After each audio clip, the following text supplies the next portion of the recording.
Here are some of the central loa in the voodoo pantheon.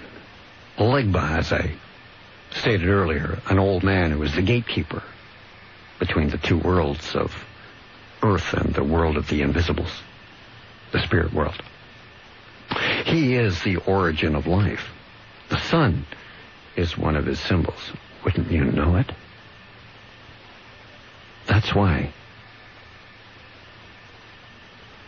Cité Soleil is called Sun City.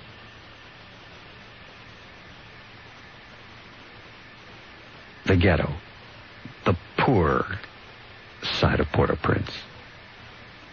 Because there are rich people in Haiti living in mansions and tonight are sipping chilled champagne, while outside of their door there are people that are scrounging for a living with a sledgehammer, looting. The contrast is just absolutely mind-boggling. Of the rich living so next door to the poor, who don't even have tents, because the Western Hemisphere can't seem to get the logistics down right and the bottlenecks out to get them shelter. Kalfu Crossroads is the Petro counterpart of Legba. He's the spirit of the night, the origins of darkness. The moon is his symbol. And tonight, over Haiti, the same moon as you and I have, it's full. And it's called the Wolf Moon.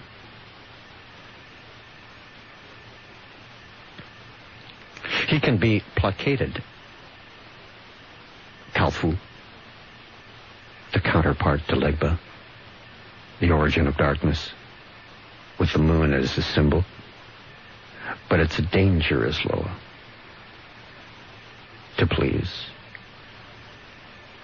Papagade, the Loa of death and resurrection, a total clown, very erotic and comical. He's also the lord of eroticism. Dumbala is another of the central pantheon of Loas in voodoo. The father figure. He's the good snake. Yes, snake. The source of peace and tranquility.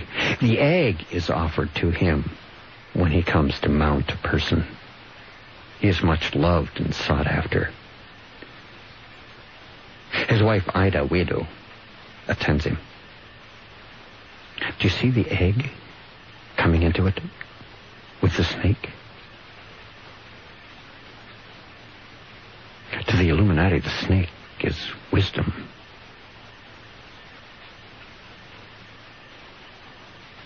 After all, there's two.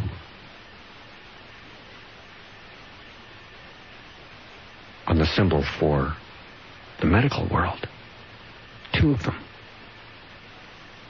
wound around a scepter.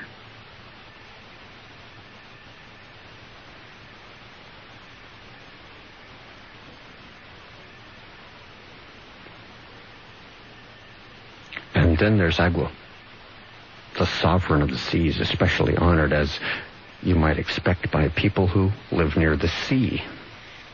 And Ogun, the warrior. And today, Ogun is also the force of politics. And Ogun is very violent.